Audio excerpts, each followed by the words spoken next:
Indiana, we test vehicles that are 1976 and newer, with the exception of the 4 newest model years. We do 3 different types of emissions tests. One is for 1976 through 1980 model year vehicles, and that's a single speed idle test. The vehicle comes in, we insert a probe into the tailpipe that collects and analyzes the exhaust emissions while the vehicle is idling. For 1981 through 95 vehicle, we conduct what's known as an Inspection and Maintenance 93 second test, or IM93 for short. During this test, the vehicle is actually pulled onto a piece of equipment called a dynamometer, which is essentially like a giant treadmill for a car. It enables us to drive the vehicle with a hose over the tailpipe, and that hose is collecting the exhaust emissions while the vehicle is being driven under load. And then the third type of test we do is for 1996 and newer vehicles. It's an onboard diagnostics test. It's a computer-based test where we have an adapter that plugs into an adapter on the vehicle underneath the dashboard, and our computer asks the car's computer for information, and the car's computer gives us that information in return.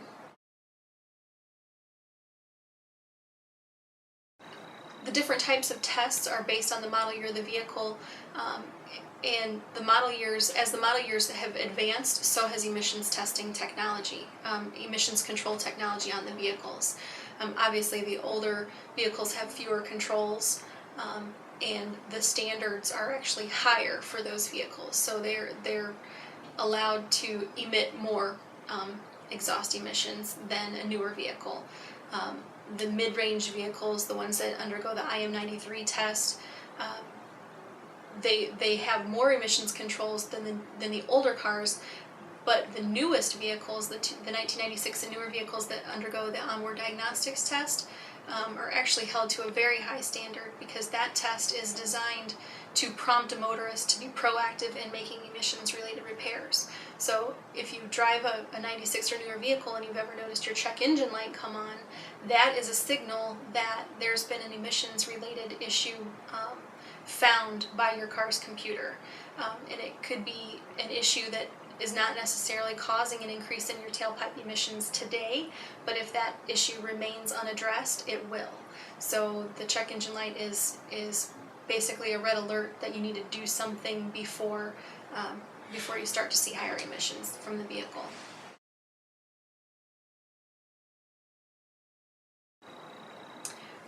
According to the Clean Air Car Check program, vehicles are subject to emissions test every other year. We test odd model year vehicles during odd calendar years and even model year vehicles during even calendar years.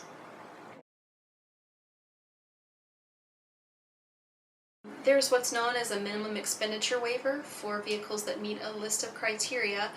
If a vehicle comes in and fails its emissions test, the owner then goes and makes repairs to that vehicle, and it comes back and fails again, it can sometimes qualify for that minimum expenditure waiver. The requirements for that waiver include that the repairs performed to the vehicle must be performed by an Indiana certified emission repair facility. The dollar amount spent on emission-related repairs is capped at $450. So as long as you spend $450 with an Indiana certified emission repair facility, and the vehicle shows improvement from the first time it was tested to the retest, the last retest, then you may be eligible for that waiver. There are a few other criteria for the waiver as well, especially for the newer vehicles. The vehicle does have to be at least 8 years old, and if it's a 96 or newer vehicle, it also has to have 150,000 miles on it. We only give one waiver in the lifetime of any vehicle, so we really want to limit the vehicles that are being waived for fear that they'll come back 2 years from now and not have the repairs performed and need another waiver and not be eligible for that. Certain vehicles are exempt from emissions testing. I mentioned earlier that the 4 newest model years are exempt, but in addition to the 4 newest model years, alternative fuel vehicles are exempt.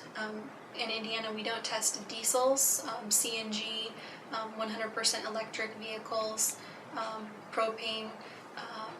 We also don't test any vehicle that meets the qualifications to be a show car. We have exemptions for kit cars, and that's a vehicle that is is basically built to look like an older vehicle. You can actually purchase a kit to build, say, for instance, a 1928 Model T. That the model year of that vehicle will technically be the model year in which it was built, but it's a replica of an older vehicle, so those aren't required to test. There's also an exemption for antique vehicles, and there's a specific list of criteria for what is an antique vehicle. It's not simply a 25-year-old car. The vehicle has to be 25 years old, plus have all of its originally manufactured emissions controls present. If you carry classic or collector's vehicle insurance on a vehicle that's 25 years or older, you can get that antique exemption. We also exempt things like heavy equipment, trucks that weigh over 9,000 pounds gross vehicle weight rating, and farm vehicles. With the Clean Air Car Check program, we're testing for hydrocarbons, carbon monoxide, and oxides of nitrogen. When we test the vehicles for those emissions, we're identifying the vehicles that are emitting too high levels of those three pollutants, those three pollutants contribute heavily to things like ground level ozone or smog, and they lower the overall air quality for Northwest Indiana. So the Clean Air Car Check program actually identifies those vehicles, requires that they are repaired so that when they come back and retest, we can verify that they have in fact improved and the emissions from those individual vehicles are better overall.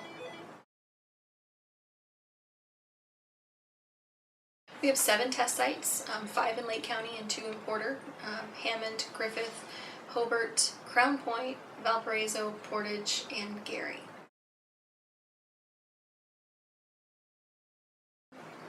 When your vehicle's due for an emissions test, you can actually come in anytime after October 1st of the year prior to the test date. So for instance, if the vehicle is if it's 2014 and you've got an even model year vehicle, you can bring it in to test on October 1st of 2013. It's good to know that you can test early, because if you do, for instance, know that your check engine light is on and know that the vehicle is probably going to require repairs, you can get it tested early, make yourself aware of what the issues are with the vehicle, and give yourself more time to make repairs. Unfortunately, a lot of people, what they do is they know that their car is probably going to fail and they don't want to have to deal with it, and they wait until the day that their plates are expiring, and then they come into the test site and they have no time and very, very few options at that point. So it's always good to test early if you can. When you do come into the test site, you don't need to bring any paperwork with you at all. We actually scan the VIN number off the vehicle. That gives us access to any test history on the vehicle, and the specific criteria for which that vehicle will be tested. There are a couple parts of each test. One essential piece of the test that we do, regardless of the model year of the vehicle, is we do a gas cap pressure test. So that's actually the first part of the test when you pull into one of our facilities. We'll remove the gas cap from the vehicle, place it on a pressure tester, and ensure that the gas cap is sealing tight with no leaks. And that is to prevent evaporative emissions from the gas tank. So it doesn't necessarily have any impact on how the vehicle is driving. You may not realize that your gas cap is leaking, and we're able to find quite a few leaking gas caps that way. And fortunately, we do replace most of those gas caps at our stations. We carry a supply of the most commonly used gas caps, and for probably 90% of the vehicles that come in with a failing gas cap, we can replace that on the spot and prevent them from having to leave, buy a new one, and come back for another test. Second part of the test depends on the model year of the vehicle, and I already explained the 3 different types of tests there. Once the test is complete, if your vehicle's undergone that inspection maintenance 93 test, and it's failed for hydrocarbons, we do an additional inspection. It's called a hydrocarbon leak inspection, and we actually have a device that measures hydrocarbon in very small quantities, in parts per million. And we walk around the outside of the vehicle, under the hood, along the fuel rails, anywhere that hydrocarbons could be leaking from the vehicle, and our detector will let us know whether or not we're seeing any hydrocarbons anywhere under the vehicle or under the hood of the vehicle that we shouldn't be seeing them. We're able to identify several leaks that way. And again, that's something that may not have any bearing on how the vehicle is driving necessarily. If there's a small evaporative leak, you're losing fuel efficiency for one thing. It's causing excess hydrocarbons in the environment, and those are two things that we certainly want to stop with gas, as expensive as it is. It's best to find those leaks and get them sealed up, save the environment, and save your pocketbook.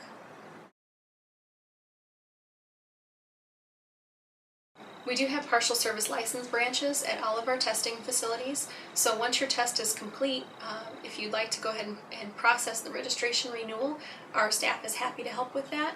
If the vehicle fails and you're not able to actually do the renewal on the vehicle, we can sell a temporary permit, which would give you an additional 30 days on your registration to address any repair issues that the vehicle may need. For our licensed branch services, we do charge a $10 convenience fee for registration renewal services or temporary permits. We also do titling services. Those are an additional $30 fee. Our website is www.cleanaircarcheck.com. On our website, you can find details about the type of test your vehicle will need. Also, it'll give you resources that you may need in case your vehicle does fail the test.